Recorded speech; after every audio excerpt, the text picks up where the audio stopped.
Os filhos de Deus. Quem vive na prática constante do pecado é filho do diabo, porque o diabo peca desde o princípio. Para isto, o Filho de Deus se manifestou para desfazer as obras do diabo.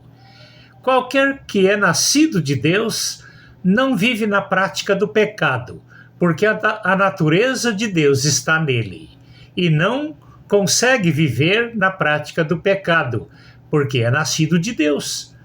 Com base em tais características, é definido quem são os filhos de Deus e quem são os filhos do diabo. Pois quem não pratica a justiça e não ama seu irmão, não é de Deus. 1 João 3, versículos 8 a 10. Mateus 1, 23 diz: Eis que a virgem conceberá e dará à luz um filho, e ele será chamado pelo nome Emanuel, que significa Deus conosco. No momento em que Jesus expirou na cruz, o véu do templo se rasgou em duas partes de alto a baixo, quando Deus saiu do templo de pedras para habitar nas vidas dos verdadeiros cristãos, os quais passaram a ser chamados de templos do Espírito Santo. 1 Coríntios capítulo 6, versículo 19.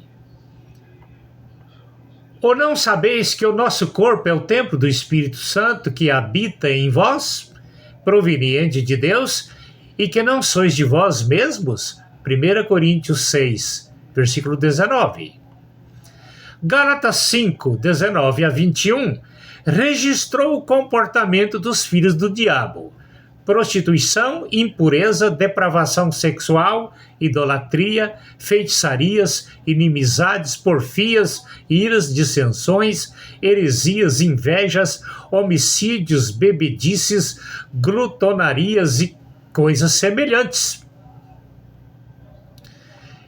Gálatas 5, 22 e 23 registrou o cristão controlado pela natureza do Espírito Santo, como está escrito: amor, alegria, paz, paciência, benignidade, bondade, fidelidade, mansidão e domínio pela natureza de Deus. Todos os que vivem assim substituíram o controle da lei sobre eles pelo controle da natureza de Cristo. Os pactos e suas definições.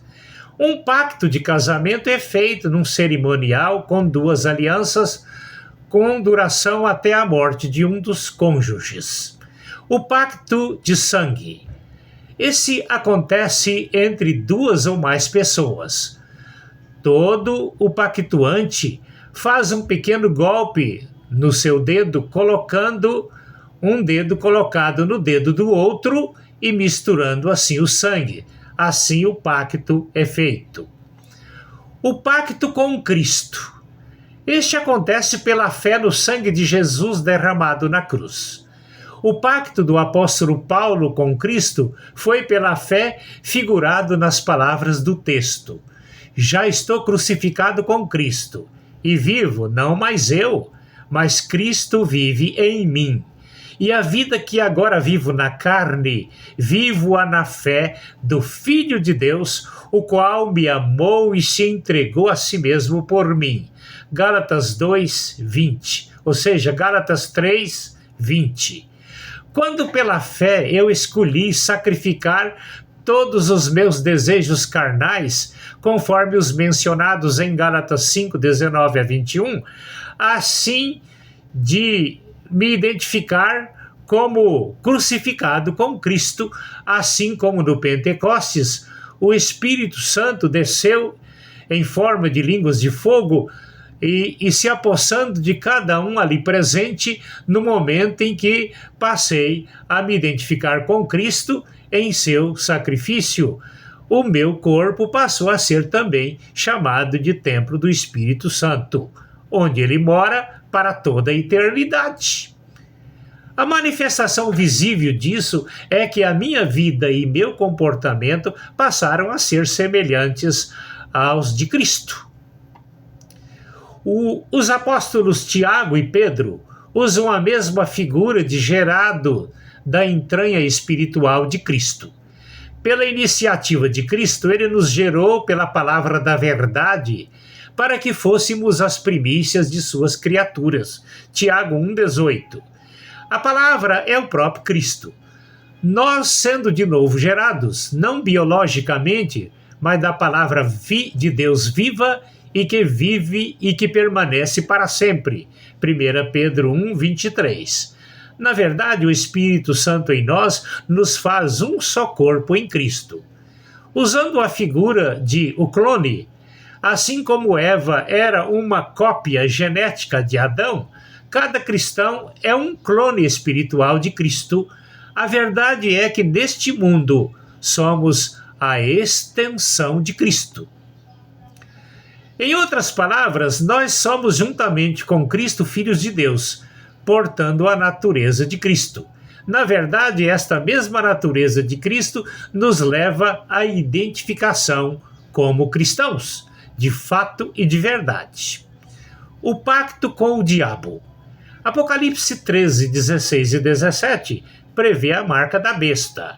O número 7 é um símbolo da perfeição de Deus. O número 666 é a identificação de Satanás. Assim como o Espírito Santo toma posse do cristão, qualificando-o como filho de Deus, quem aceita a marca da besta não só passa a ter a marca na testa ou na mão direita, mas o espírito das trevas toma posse da pessoa, distribuindo nela a natureza maléfica de Satanás. Para nós que somos controlados pelo Espírito Santo, não é difícil definir os filhos do diabo, tanto pelo aspecto físico ou facial, como na sua conduta maléfica. Uma comparação ilustrativa.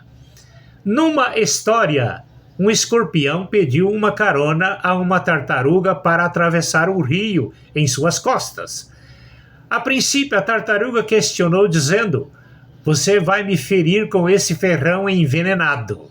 O escorpião, por sua vez, disse à tartaruga: "Jamais farei algum mal a quem me presta favor."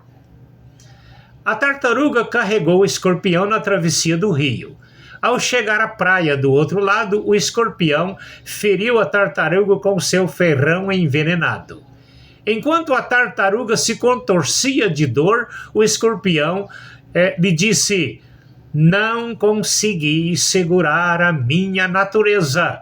Assim é o ser humano, filho do diabo. A sua natureza é só fazer o mal, porque o que está nele é o espírito de Satanás." Na política brasileira, dentre todos os que têm comportamentos de escorpiões, uma suposta autoridade revela esta realidade no seu aspecto facial e no seu comportamento terrorista, cometendo maldades e injustiças sociais. Esses e outros que são maldosos não são filhos de Deus, e sim filho do diabo.